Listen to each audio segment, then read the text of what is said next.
I literally just read the best book ever, and I'm not even exaggerating. When was the last time you actually just sat down and read a book for fun? Now, as an attending, I feel like during my off weeks, I kind of have some time to do some of this stuff that I haven't done in years, like medical school and college. You never read books for fun, really, right? I mean, last time I read books for fun was probably before high school even started. And I used to be an avid reader, but with all the textbooks and studying that we have to do all the time, it's almost impossible to get yourself to want to read just a book. But anyways, as I mentioned, for my off week between my attending shifts, with the 7 on, 7 off, schedule, I felt like, hey, why don't I just try and pick up a fiction book and just, help. Maybe it'll help with my sleep a little bit. Maybe it'll help improve my focus because, all the time on the internet these days, we're just scrolling through. I'm watching YouTube videos all the time and just scrolling, trying to find that next dopamine hit. Maybe just sitting down with a book and just being, purely focused on that one book will be really good for like my focus and concentration and just kind of like reducing the pace of life a little bit, because I think these days the pace of life is a little bit too quick. And it's really hard because it always feels like, oh man, during my free time, I could be studying, I could be making a video, I could be, doing all sorts of projects and other productive things instead. But I think it is really nice to just like take a moment for yourself and just have some quiet time. And honestly, reading a book again for fun was so much better of an experience than I thought it would be. And I do hope that I can find more books that I can try and do this with. I hope this isn't just some one-off thing. Because I do get that analysis paralysis thing where I'm like trying to choose different books and I'm not sure which one to choose, and I want to make sure I'm choosing a good one. I didn't have that when I was a kid. As a kid, I would just go to the library and just like grab whatever, caught my eye. And honestly, I enjoyed all of them. And it's actually very surprising, compared to TV, I actually felt like the book was significantly more entertaining than a TV show.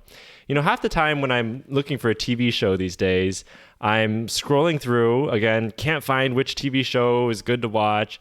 And then I find one and then, watch a few episodes, get a little bored of it.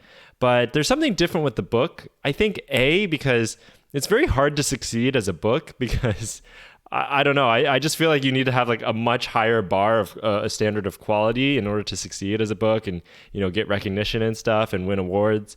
And there's just so much more that you can do in the book. Like I really felt like I was immersed in all the characters. I could, they could describe so much more of their thought processes that they really couldn't in like a TV show.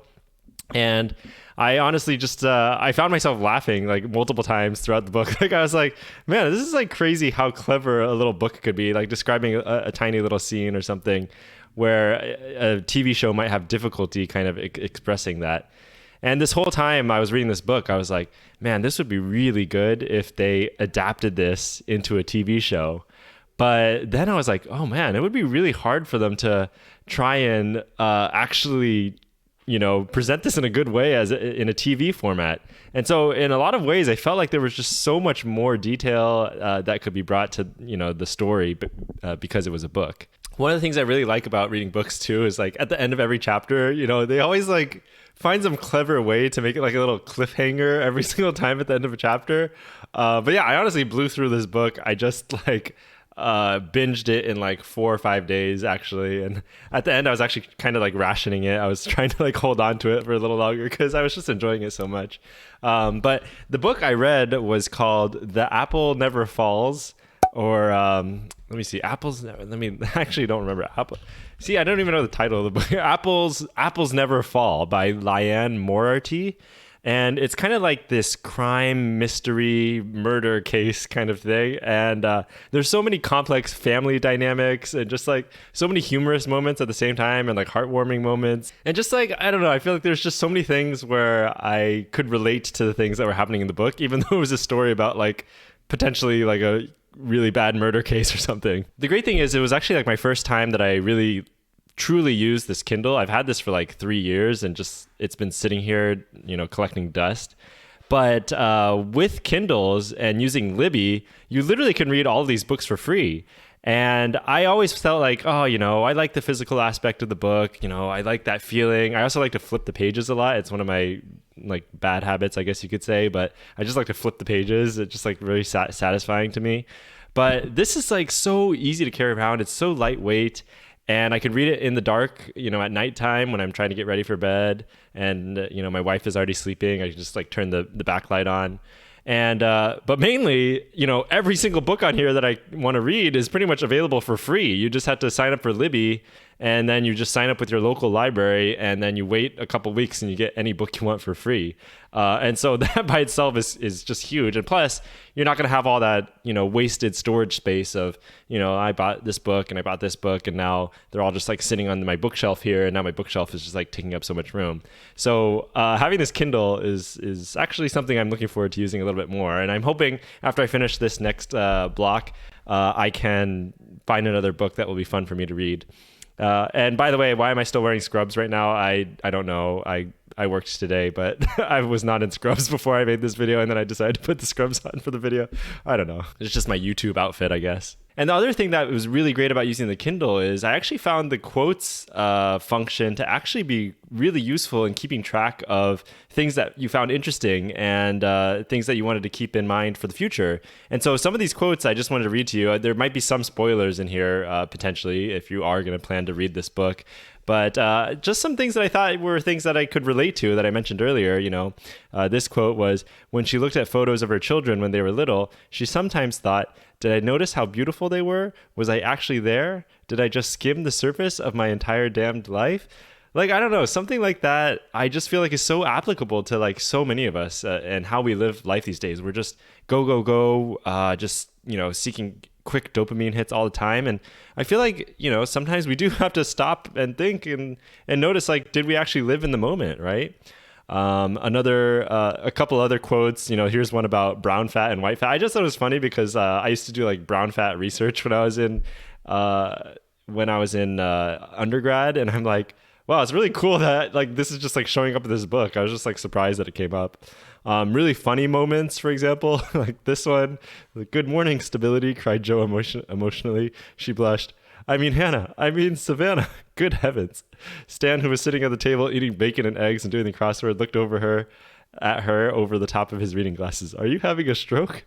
You have to have the context of this actual quote, but like when I read that, it was like just such a funny moment, and like I actually like burst out laughing when I read that. And let's see. Like this one about somebody losing. Man, I don't want to give you guys too many spoilers. I don't think most of these quotes have spoilers, but this one was talking about losing a family member and like going through grief and stuff, and basically saying like the best way to help that person is not to say, let me know if there's anything I can do for you, because, everybody says that, but then it's creating like the onus on that person to figure out how you can help them. Basically, you should just offer to do something for them, so then they don't even have to think about it, right? So this person was supporting the person who lost their husband, and then she said, "I'll pick you up at 7," like basically removing any of that thought process for her. And I felt like that's like applicable to like actual life, right? And then this one really was very notable because I feel like it speaks a lot to anybody who wants to create things online. For example, these YouTube videos that I like making, because it's very hard to, put yourself out there online and, put your work out there or whatever, your thoughts out there. And so these two quotes I felt were really, really, just relevant to that. So your girlfriend couldn't paint with you breathing down her neck. She would have felt embarrassed to paint in front of you. That's the thing about art. It's so visible. She wants to paint, but she's afraid to paint. Why would she be afraid to paint? In case she's no good, said Dave.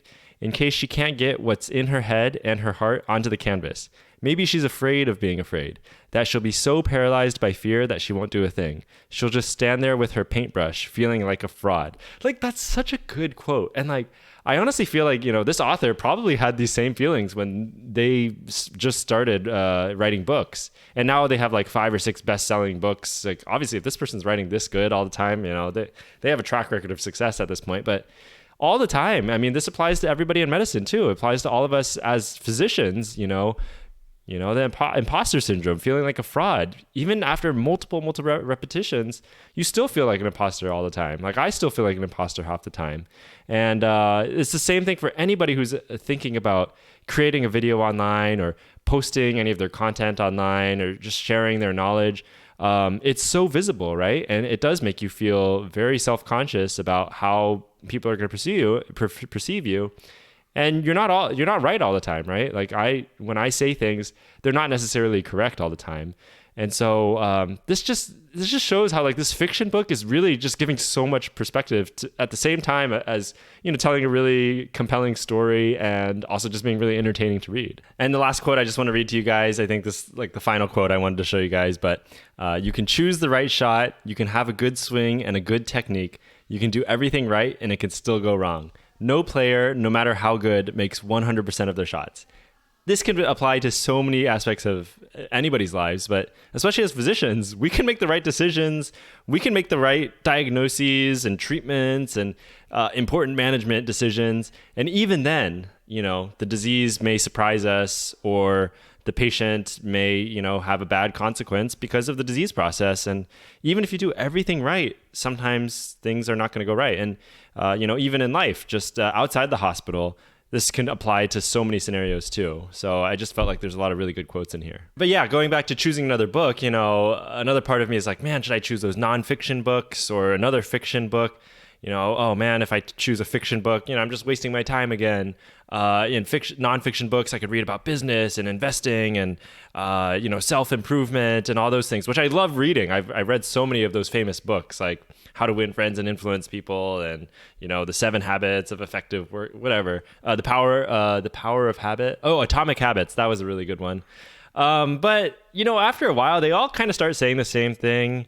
And I felt like I never really applied a lot of the things that I read in those books. Like, it was just like very satisfying to read. Like, oh, wow, these are the strategies to like get better at X, Y, Z. But it's kind of hard to actually incorporate into real life for me, at least. At least maybe during residency, I didn't really have time to like try and actually incorporate those things.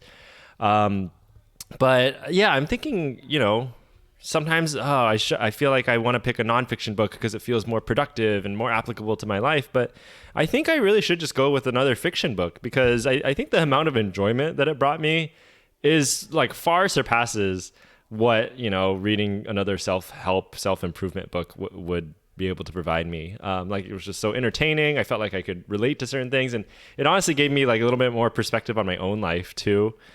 In various different ways. And also primarily it was just like an alternative for me scrolling on YouTube all the time, just trying to find an entertaining video for me. It was something that I could just like hunker down and just sit with the book, which was very relaxing. And so I think that by itself provides immense benefits, even though it's not productive.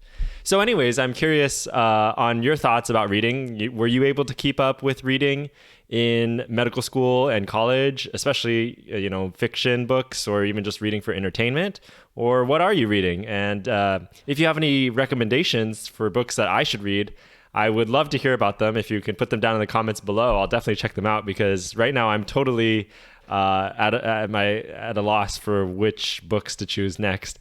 And I'm looking forward to, now as an attending, unlocking this like different activity that I haven't done in such a long time, and hoping that it really brings like a lot more enjoyment and just fulfillment in my life too, and helps me curb some of my bad habits as well. And maybe that's one of the benefits of being an attending, having some more time to do stuff like this. But truth be told, probably could have done this during residency too, and it probably would have been very beneficial as well.